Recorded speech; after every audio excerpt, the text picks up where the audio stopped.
Hello and welcome to this week's live Q&A. Happy to be with you today. I hope you're all taking care of yourselves and your loved ones. So before I get started with answering any of the questions, I just wanted to put it out there that anything that I say here is really general advice. I'm answering questions of people who I don't know. I get sent 3 or 4 lines, maybe a paragraph, and I really don't know anything about the person really, or anything about their history. So I'm really answering these based on very little information. So just wanted to put that caveat out there before I get started. So let me get to the first question of today, which is, these are all anonymous as well. I mean, they didn't arrive anonymously, but I'm not going to say who sent them.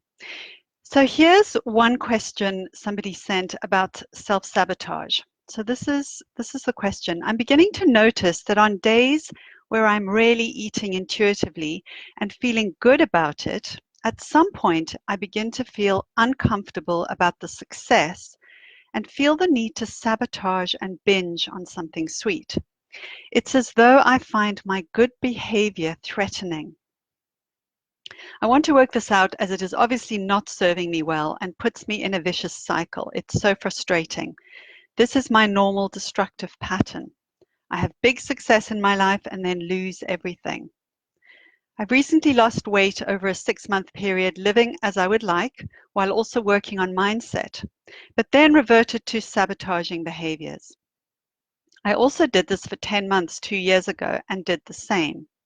They weren't diets. I have MS for 12 years now and often think that might play a part as I lost my ability to work and my business and the lifestyle I desire. I sometimes feel, what's the point? My life is a series of success and failure. Wow, that is a big, big question. And I just want to start with really sending you love, and it can't be easy to be navigating life with MS, and also to have lost what you've lost through the illness. So really do have some compassion for yourself and just acknowledge, that it is a big thing. So there are a couple of things that stand out for me in what you're saying here. The one is, I get the impression that you're trying to do intuitive eating perfectly, because you use the word good, my good behavior, when I feel good about what I'm doing. You also use success and failure, quite a lot in quite binary terms. And so I was wondering if this is actually a theme in your life about success and failure. Well, obviously it is because you said it is, but about doing it right. I get the sense that you maybe think that life should be, if you were doing it right, you would always be successful. But actually, life is just full of successes and failures. It's just, one after the other, where we always seem to be going from one to the other. I think it's just a normal part of being a human being. So I just wondered whether perfectionism is a bit of a theme for you in your life. And I could see how, having the MS and having life be kind of more difficult in many ways for you, and having lost your business and your ability to work, that perhaps for you that's a kind of all or nothing thing as well. I also wonder whether you might have attached your self-worth to your success in life, in how you're eating, in weight loss perhaps. And that is just something also to consider. The other thing I wanted to say is that I suspect that you have diet mentality going on there. You say that you are not dieting, but you do mention with quite a lot of specificity. First of all, how much weight you lost. I didn't give that number because that's not actually important to anybody, and I try to encourage people to steer away from measuring our weight. You mentioned that, and then you also mentioned you did this for 10 months 2 years ago. So while you're saying it's not a diet, it sounds like you maybe approached it with a dieting mentality. So you've got a period of time in which you were doing this thing, that you were following a certain thing. And then you also mentioned the weight numbers, how much weight you lost. So it sounds to me like you have quite a lot invested in weight loss. And even though you might not be doing what you call dieting, you're probably approaching how you're eating with a diet mentality, with a kind of all or nothing mentality. And when we do this, we really do set ourselves up for binge eating and for an unsustainable way, actually, of eating. So I hope that makes sense. I think that is possibly what the vicious cycle is about your attachment to losing weight and maintaining that weight loss. And if you could let go of that pursuit, perhaps park the desire for weight loss if you can. Don't focus on it. I know it's very difficult in the world that we live in to do that, but we can't actually make peace with food and be on an even keel with it if we are really wanting the weight loss, and there's a strong kind of attachment to it. It's a really strong pull. See if you can at least put that on the back burner. So I don't know if you've read my ebook, but it might help you if you do. If you do read it and just get some ideas. All right, let me go on to the second question. So this question is about emotional eating.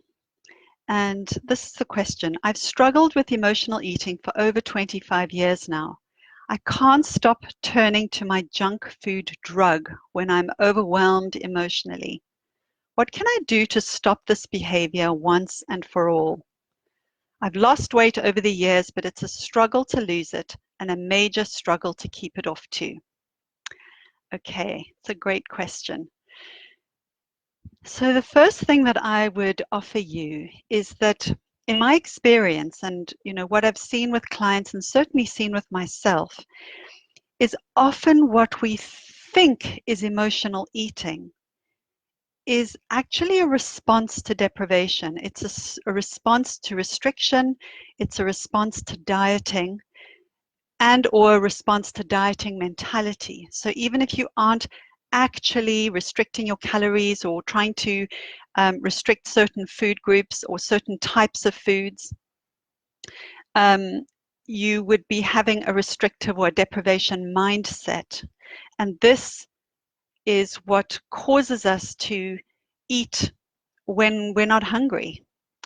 And what I find with most of my clients is that actually when they can let go of the dieting mentality, let go of all of the deprivation ideas, I should lose weight, I shouldn't eat this, I should eat that, this is healthy, that is unhealthy. When we can let go of all of that stuff,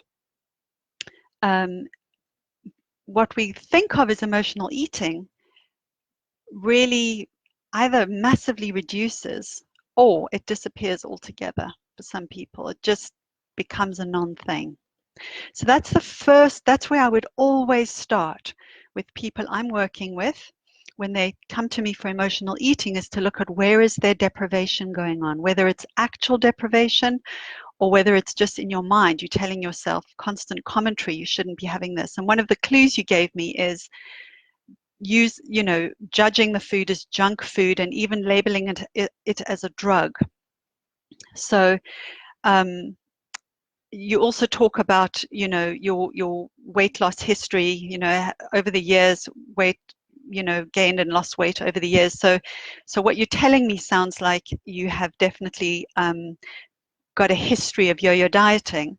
And so that's where I would start with you, and then see how you go.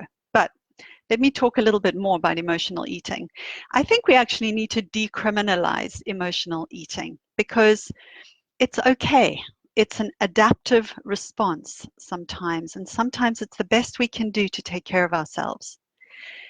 It's also really helpful to remember that everybody pretty much who has access to enough food, for whom there isn't food scarcity in real terms, eats emotionally sometimes. The problem really comes with what we do afterwards. So what we try to do after it is restrict. Oh, I ate emotionally, I ate so much, now I, mustn't eat this, or tomorrow I'm not going to have any of this food or sugar, I'm going to cut out the carbs, or that kind of thinking, whether you do it or not, just that thinking is going to be setting up the continuation. So I hope that makes sense to you. The other thing I wanted to say is that, of course, if you are eating in response to overwhelming emotions, there are things that you can do to support yourself. And there are two things I want to talk about. The one is to learn how to grow your window of tolerance for difficult feelings, how to learn how to be able to sit with the feelings. So that's one skill that you could learn. And the other thing that I think is so important is learning which needs you are not meeting or are not being met in your life, because often we will eat in response to our needs not being met. So when our needs are not being met, we are going to be having some emotions: anger, frustration, lots of different sorts of emotions, actually, overwhelm, exhaustion. So I would, if you could go to my website, peacefuleating.co.uk, and I've got some videos on there still, and look at the video. There's 3 videos on what's behind your self-sabotage. And I talk specifically in those 3 videos about your needs. So that might be a helpful resource for you. So let me go to the last question, which is somebody who says, I have anosmia. I hope I'm saying that right. So no sense of smell or taste. It's very difficult for me to get enjoyment or satisfaction from food. So I was wondering, what are other aspects I can concentrate on to make intuitive eating work for me? That's such an interesting question. And firstly, I just wanted to, again, send you love. And it can't be an easy condition to live with. And I did a tiny little bit of research. I don't know if this is a permanent situation for you because of damage to nerves in your brain. I think it's nerve damage, or if it is something else that might be resolvable over time. But whatever it is, please give yourself compassion for this, because it's not an easy thing to have to deal with. And also, I just wanted to say that having read that from you, the first thing that came to my mind was, well, first of all, compassion for you, and secondly, just feeling real gratitude that I do have a sense of taste, and it's something that I sometimes take for granted, and a sense of smell, which are very connected. And yeah, I sometimes take those for granted. So thank you for waking me up to that and bringing me back to that. So a couple of things that I can suggest for you. The one is that intuitive eating actually has 10 principles. It isn't just about the taste and satisfaction, though those are definitely part of the process. But what you can definitely be focusing on is making sure that you are honoring your hunger. So really eating when you're hungry, making sure you eat when you're hungry, honoring your fullness, but you know, that is sometimes, depending on where you are in your journey, something that comes a bit later. And often when people have unraveled their diet mentality, all their desire for weight loss and their attachment to that, fullness and honoring our fullness can just come on its own without too much attention needed on it. The other thing is that satisfaction is not just about taste. So our body has certain needs. Sometimes, I don't know about you, but I feel the need for certain types of food. And so when I give myself those, I do feel satisfied. And so you might not get the taste satisfaction, but you can get a sort of more whole-bodied satisfaction, if that makes sense. So that's just something to notice. The other thing is really try to listen to what your body wants. And I know that might feel a bit hard for you, but really if images pop up into your mind of certain foods, listen to that, trust it, have that thing. So something I was wondering about you, and again, this is just all I know about you are those few lines that you wrote, was whether you think to yourself, oh, you know, since I can't taste chocolate or cake or biscuits or crisps or, you know, any other food that you might categorize as unnecessary. I don't agree they're unnecessary, but our world tends to categorize them in that way, or our culture does. You might not be having those foods because in your mind, what's the point since you can't taste them and enjoy them? I would really recommend that if those ideas pop into your mind of those sorts of foods, you have them, because you will be honoring yourself and what your body is asking you for. So not listening to that can lead to backlash eating. So I don't know if that's an issue for you. I don't know enough about you, but I just thought that I would bring that to mind. And the last thing I have to offer you is you have other senses that you can be really focusing on when you're eating, so that you can be getting some pleasure using your other senses, even though you don't have the taste and the smell.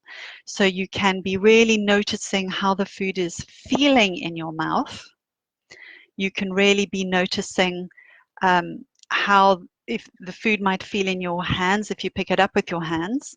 You can really take it in with your eyes, and perhaps take a bit more time making something really nice to look at that you're going to be eating, because so that you're getting that kind of pleasure out of it.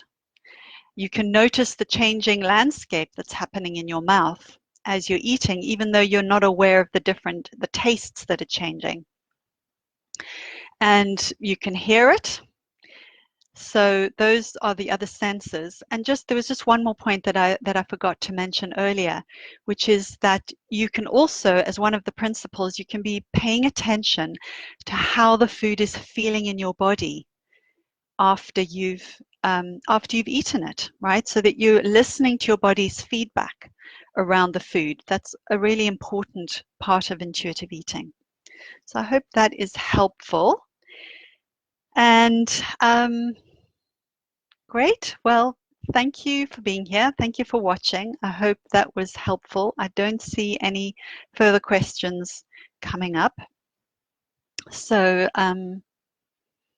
bye for now, and there will be another Q&A next week. Please, if you asked me one of these questions and I've been completely off the mark, feel free to email me or ask a supplementary question, just giving me more information, more clarity, because it's quite difficult in this kind of context to really ask clarifying questions and get a sense. And that's all from me. If anybody's interested in finding out more, you can go to my website, www.peacefuleating.co.uk, and you can download my free ebook, A Guide to Peaceful Eating. And you're very welcome to join my free Facebook group. It's not about the weight. where we discuss these things and give more help. Have a great weekend and take care. Bye for now.